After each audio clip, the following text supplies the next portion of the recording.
Broadcast is now starting. All attendees are in listen-only mode. Hello, everyone, and welcome to Best Plus 2.0 Virtual Testing Guidelines. We'll get started with our webinar in just 1 minute, but if you're having any technical difficulties, we have staff on hand who are able to support you, so I invite you to enter comments into the chat box.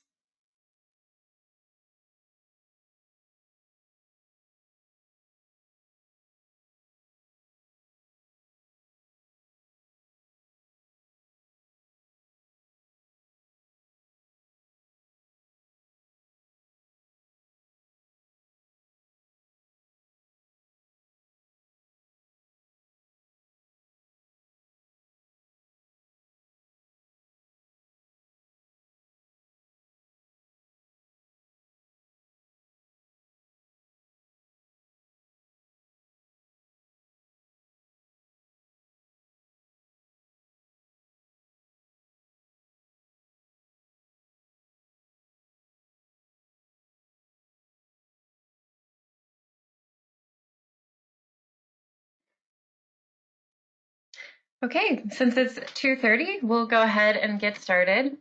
Welcome again to our webinar on virtual testing guidelines for Best Plus 2.0.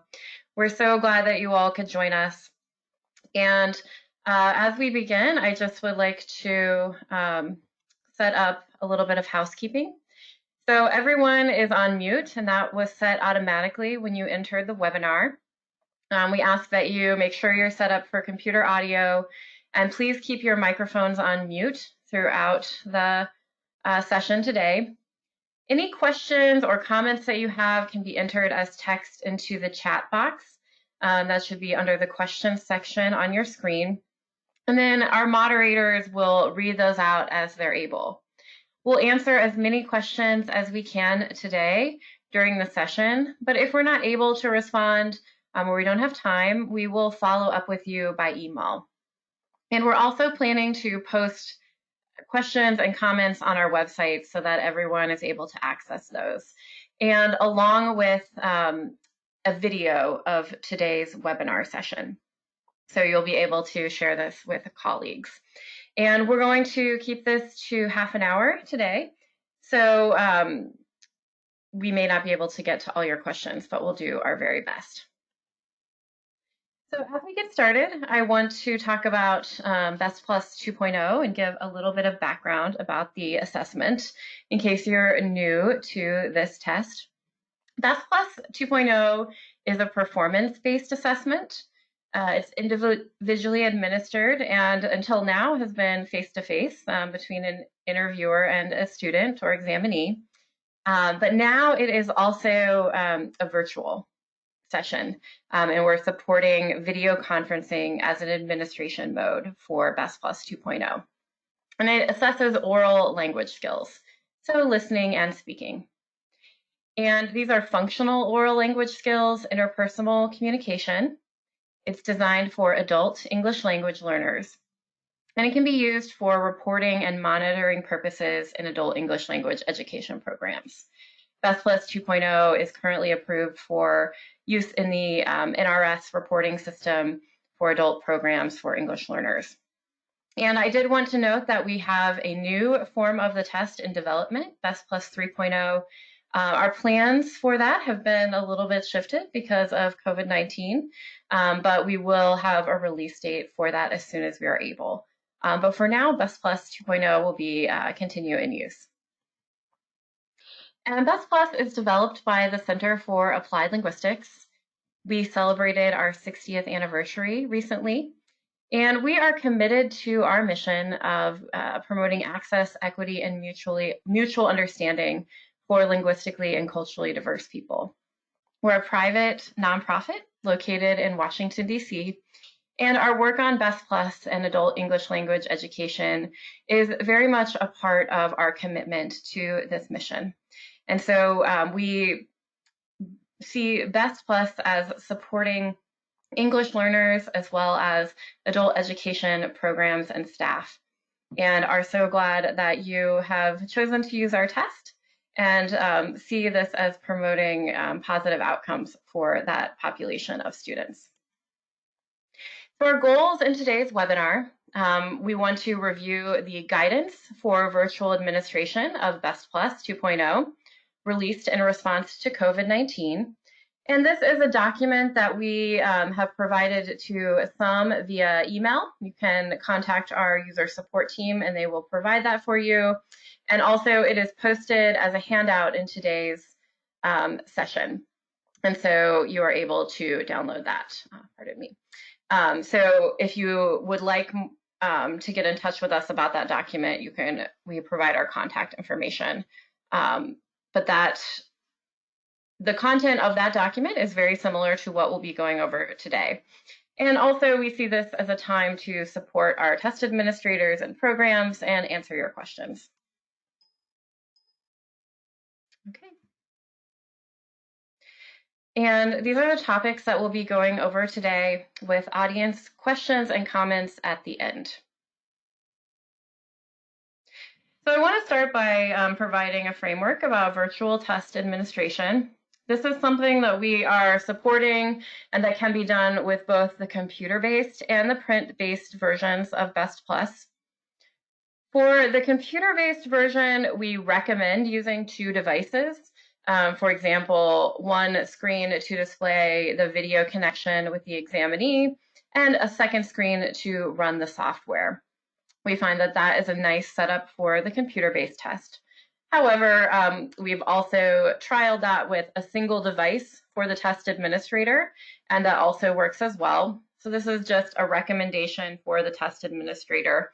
Of course, students would only need one device to participate in the virtual assessment.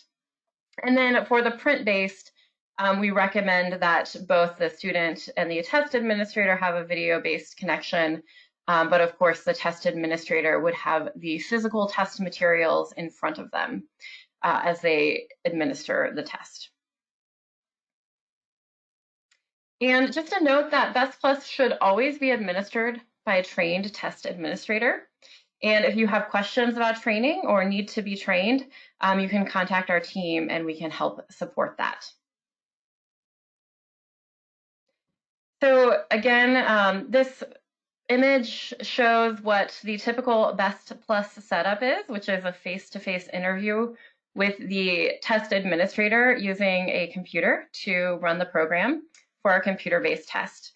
And then the other image you see is an example of what virtual administration could look like, with 2 monitors, one for the video connection with the examinee and another to run the assessment.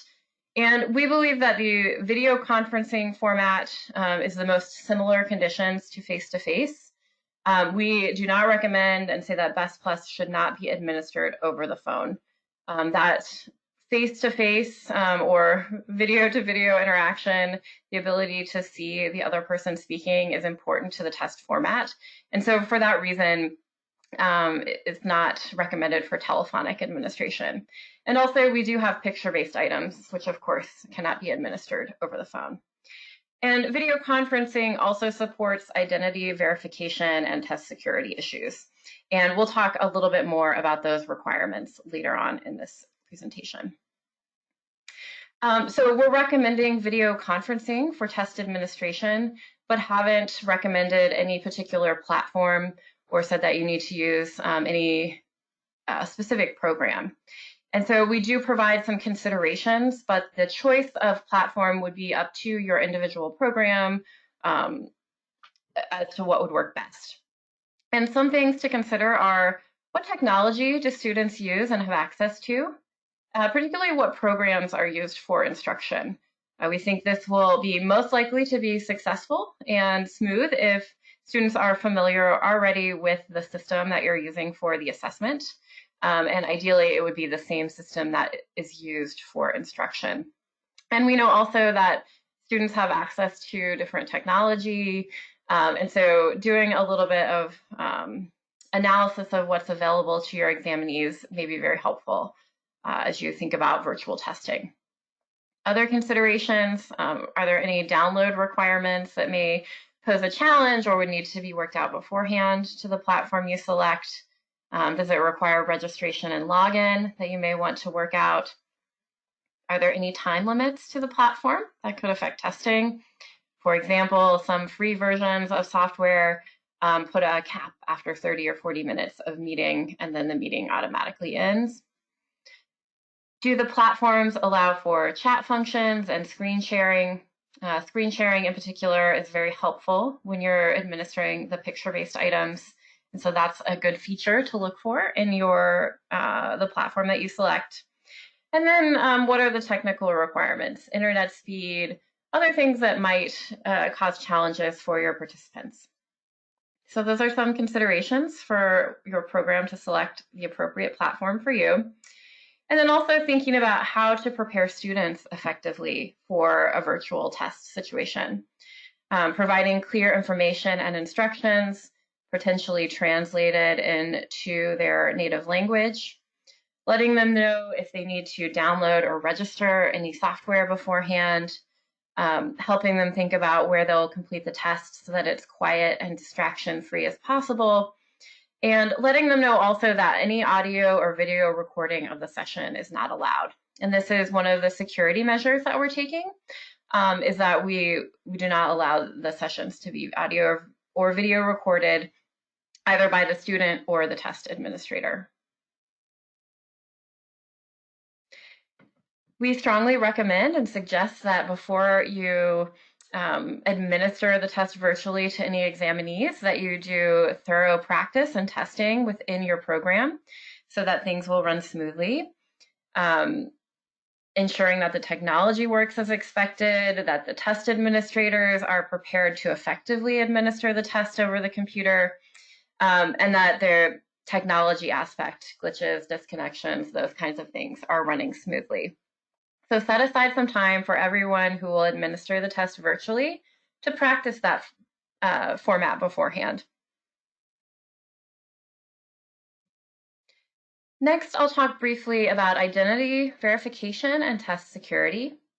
Identity verification should happen at the beginning of the exam. For those of you who are conducting Best Plus 2.0 as pre or post testing, it's very likely that the test administrator will know and can immediately recognize the examinee. But if you're using this for admissions and initial placement testing, where the student may not be known, we think that the video format will allow you to use local identity verification procedures at the start of the session. So whatever your program would typically use for administering a test to a new student can be done over video if the student is not known. And then for test security, please ensure that any links or invitations are only sent to the student being tested and not posted or shared elsewhere, particularly in public forum or a place where someone could access that who's not authorized to do so. And then again, emphasizing that the test sessions cannot be video or audio recorded. Now I'll talk a little bit more about the specific procedures for test administration. I know this can be challenging as many are at home in less than ideal conditions or there are unexpected disruptions, but as much as possible, the test administration session should be free of outside distractions for both the student and the test administrator. And we know that there will be times when disruptions occur, particularly technical glitches. And as a general principle, we say that when scoring, and those of you who are familiar with our scoring scale may have some insight into this, but in general, when scoring, if there's a potential technical disruption, give the student the benefit of the doubt rather than penalizing them. So if the audio has been disrupted because of a technical issue or an outside disturbance, you can repeat the prompt again without a score penalty to the student, particularly in that listening comprehension category, so that you can account for this new format and some of the challenges of it. We also know that sometimes video conference sessions might be dropped or end unexpectedly. If this happens, we recommend that you start the video as soon as possible and continue with the test. But if there's an extended delay, you're not able to resume the video immediately, then end that test session and start from the beginning at a later time.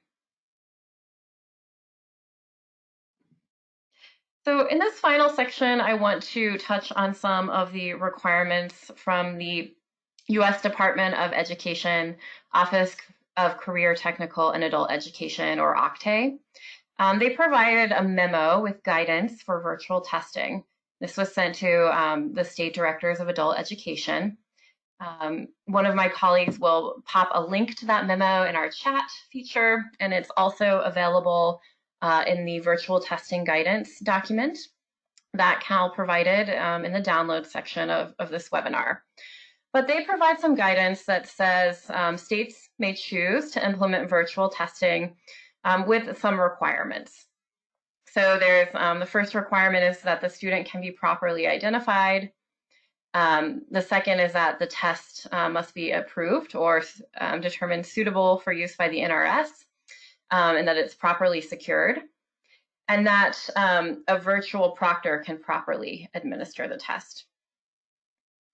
So in our guidance, Cal has provided some recommendations for how your program or state can ensure that you are meeting these guidelines from OCTAE. Related to proper identification of students, again, using video conferencing allows the test administrator to visually identify students or to use local procedures that you would in a face-to-face context.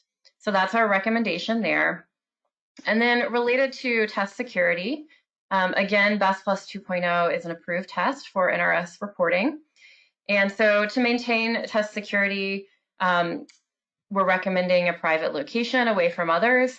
Again, the links should not be shared outside of directly to the examinee, and prohibiting video or audio recording of the test sessions. And in addition to that, this won't apply so much to students, but we are providing a lot of virtual downloadable documents of our test materials. And so if we provide those to you, we always use secure links and ask that you do not email or post those in any way. So if you have things like the test administrator guide, always making sure that those are sent securely. And then the final requirement from OCTAE number 3, proper administration. Again, all virtual administrations should be conducted by a trained test administrator. And the tryout and the practice of the technology and procedures will help ensure that the technology is working appropriately and that things are running smoothly. And I'll also add that our team is here to support you, so you can reach out to us at any time. If you're thinking of doing virtual administration and have questions, we're more than happy to talk with you and help troubleshoot or provide you with some feedback and guidance. So please do reach out to us to let us know if you're doing virtual administration, and we'd love to support you in that. So that is the end of the content of our presentation. And so in our remaining time, we have about 15 minutes left. I'd like to take questions and comments from you and see what other information we could provide. So what other questions do you have about virtual testing? If you'd like to tell us a little bit about how the transition is going for you to virtual instruction and what your needs are related to assessment, or how you're preparing for virtual assessment. We'd love to hear from you. So with that, I will pause, and my colleague Katie is going to moderate the chat and say some of your questions so we can respond to those.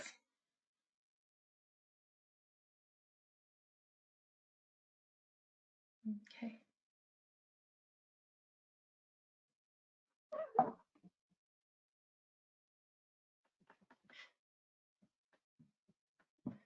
Okay.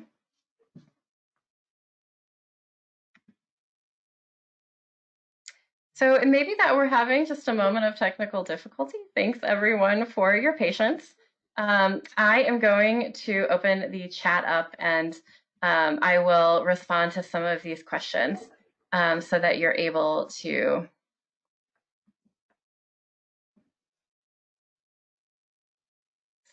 okay.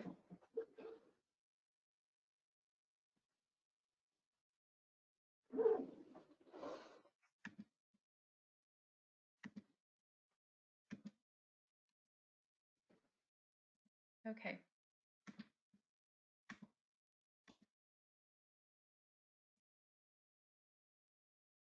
So right now I don't see any chat questions that have been entered. Let me see. I see some raised hands. So since our chat function doesn't seem to be working quite properly, I'm sorry about that. I'm going to call on you and I will unmute you so that you can say your question out loud. And I'm so sorry. Thank you all for your patience. So I see a raised hand from Donna. And Donna, I'm going to unmute you for your question. Okay, Donna. Hi, how do we get access to the testing platform? I mean, we're all at home, at least, you know, I am, but the Best Plus 2.0 is on computers back at the job. I mean, how do we gain access to the platform so that we could do the testing? Yeah, Katie, can you talk a little bit about that? Absolutely. Can you all hear me all right? Yes. I can hear you. Great. So I do see that the questions are coming in under the questions box, so I appreciate that, and we'll go through all of those. But to the point about materials, we do realize that many of you have a physical inventory of various products, including the physical USB that you might use to install it on separate machines. Just contact us at AEA at cal.org, and we will get you the materials digitally that you need. Including things like the scoring rubric, including things like a test administrator guide if you need those for reference while you're administering the test, including the software if you need to install it on different machines. I would like to note, just as before this crisis, Best Plus 2.0 is made to be on Windows XP machines or with those operating systems or higher. So some of the programs have called in asking about tablets and things like that. So that's just a piece we'll have to troubleshoot with you to see whether those devices are appropriate for administering the test. Question from Ava Gail Torno, could Best Plus test be used for pre and post testing right after this training? Absolutely, so long as you are a trained user. As long as you are a trained user and you practice with how to do this, and make sure that the communication is clear between you and your examinees, you and your trained test administrators, absolutely. It's the regular process to activate tests once you have the software on your necessary machines. But essentially, just like the image of the test administrator and the examinee you saw earlier in the slide presentation, you want to troubleshoot getting to that point. So making sure that the student knows what time, knows what platform, what links, things like that.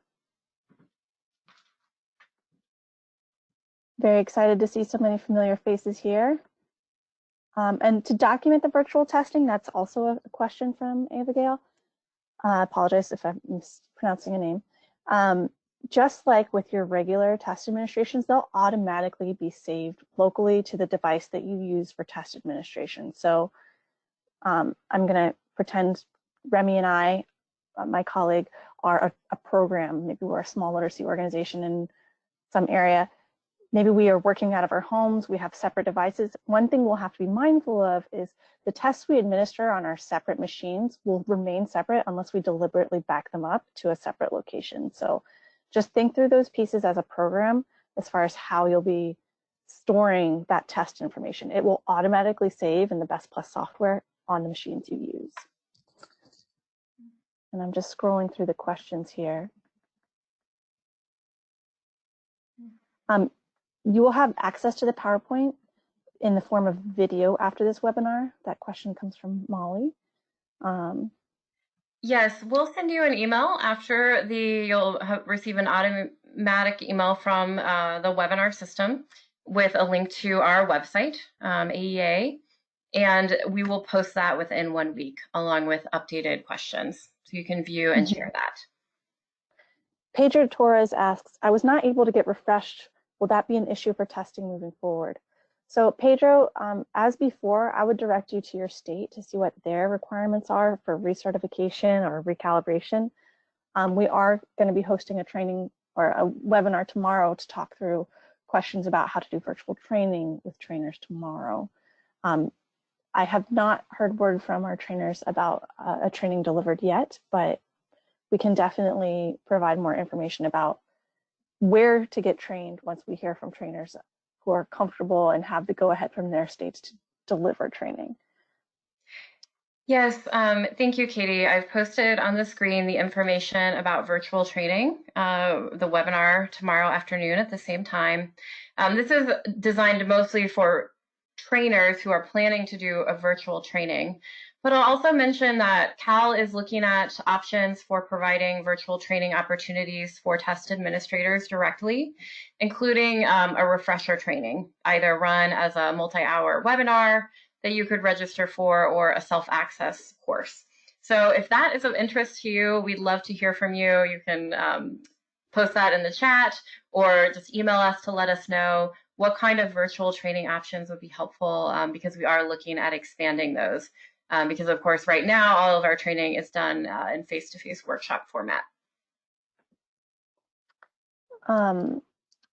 Carolyn Solaris asks, how is the test offered with one device? And just for a variety of voices, I'll field it to Remy. Can the test be administered with just one device? Yes, it can be administered with one device as far as the test administrator. They can do it with one device as long as the student has a device as well. So yes. Great. Thank you so much. Thanks, Remy. Yeah, you would just want to make sure that the screen you're using is large enough to have multiple windows open while you're doing that, so that you can display the testing program as well as the video conferencing program. Christy Austin asks, what about FaceTime? Can see student and show picture items? Great question, Christy. As we said earlier in the presentation, we have not said what platform you should use. You should test out what works for the audiovisual components and the technology needs that you have with the learner. So if that's a familiar platform that they're comfortable with, absolutely. As long as the pictures come in clear, you can definitely use whatever video conferencing software satisfies the need of your program and your learners. Yes, and we do want to be very open to that because we know that the population in programs may have a variety of access to devices and technology that provides some additional challenges. I would say ideally a student would be sitting down in front of a device rather than holding it in their hand just for the experience. So even if they're using something like a video-enabled phone system, having them kind of set it in front of them so that they're looking at it directly, I think would be ideal, but wanted to be flexible there with our recommendations. Two different people asked about recording, and I think there's a good point here raised in the second question from Brian Ebright. My school district automatically records all video conferences for student and staff safety, but it is archived unless there's a problem. Is that an issue? I think you raise a great point, Brian. I'm going to pass that to Meg if that's all right. Sure. Understand that that just might be a limitation of the situation and the context you're working in. So we're happy to develop a security policy or a statement for that particular situation, given that it seems like something that wouldn't be able to be changed. So please, if you are in a situation where things are automatically recorded, get in touch with us and we can, we'll send you some specific security recommendations for your context. The issue for us is just making sure that secure test materials aren't distributed, test questions aren't made public, things like that. So we're happy to work with you on that. Mm-hmm. Okay. Lisa asks, while screen sharing a picture prompt, is it possible to say one moment as the tester shares the screen? A conversational transition like that is absolutely appropriate, as long as it doesn't take you're the learner out of the test experience or embellish on a test item. That's totally fine. Yes, and we realize that the picture prompts will be one of the more challenging components of the virtual administration. So we think there are ways you can do that successfully through screen sharing or even showing the student the picture on your screen with another device. But if it's not working, then you can skip those items, would be the other option there. Joseph Cormier asks a question that I think I would like to invite you to email us about, because I think maybe you require more text than appeared in the question. It was about if folks are required to administer this test, and that's really a question to kick up to your states to see what testing requirements are in place. But I invite you to email us to further explore that question and make sure we've truly answered it.